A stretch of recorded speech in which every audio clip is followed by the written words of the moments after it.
I was a very successful banker, and drinking was part of my after-work activities. This went on for a number of years, and eventually one day I started to drink in the morning. If I wasn't drinking, I was thinking about how and when and how much, and I'd always be planning it. It was hard trying to sort of manage the chaos of my drinking and try to raise 2 children. One Friday night on the way home from work, I had a drink and I just thought, you'll never go beat this. I had nowhere else to go. When that doctor suggested these meetings, and I thought, well, you've got to try something. I called up the AA Helpline, and somebody answered at the other end and sounded quite normal, bizarrely enough. He told me there was a meeting at a certain time.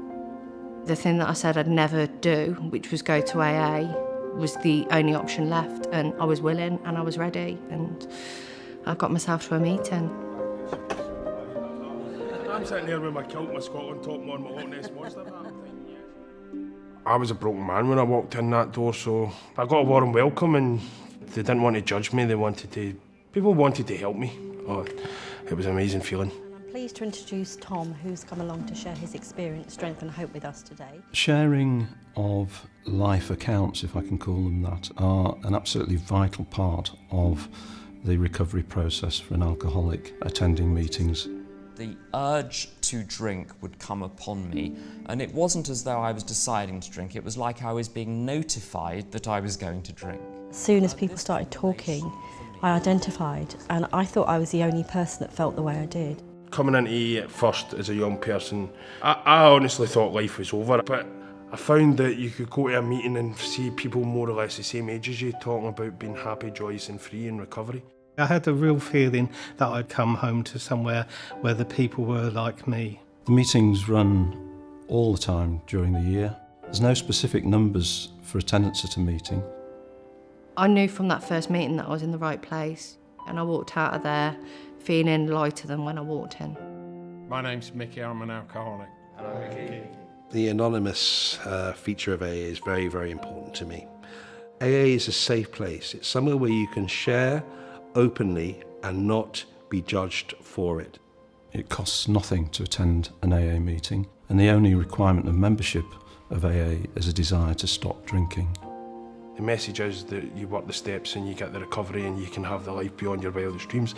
That's a simple message, you work the steps, you find God, or a God of your understanding. And that's what I have to carry, not that Wallace is this amazing person that knows more than everybody else, and I had to get that deflation, I met someone who was going to AA. I'm an atheist, so I'm glad I spoke to him first, because he was able to explain to me, the steps, and when they talk about higher power, it can be whatever you want, which was great.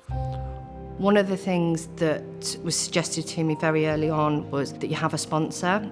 A sponsor is someone who's been through the 12-step programme themselves. They're someone who's maintained sobriety, often for many years, and have experienced what the newcomer is going through. It's someone there to sort of guide and nurture you through your sobriety and your journey. You'll get perspective without judgment, which is fantastic. My sponsor told me last week it's time I started looking the world in the eye. It is important that we can go into a meeting and we can share not only the good stuff but the bad stuff too. I got a tape from the library which you were supposed to play to yourself during the night that would help you stop, and strangely enough it didn't stop my drinking, but there you go. AA has an impressive record of success over many years in helping the suffering alcoholic become sober and to remain sober. My life was completely changed, completely and utterly, profoundly changed. Like being asked to be godfather and best man at weddings, I only got that because of what AA's given me to kind of make those changes in my life. Being able to come into a place and be open and honest about how you feel, how you've behaved, and not being judged, and actually other people identifying with you, took the shame away. My daughter will trust me with my grandson, that is a miracle, and that's a miracle of AA.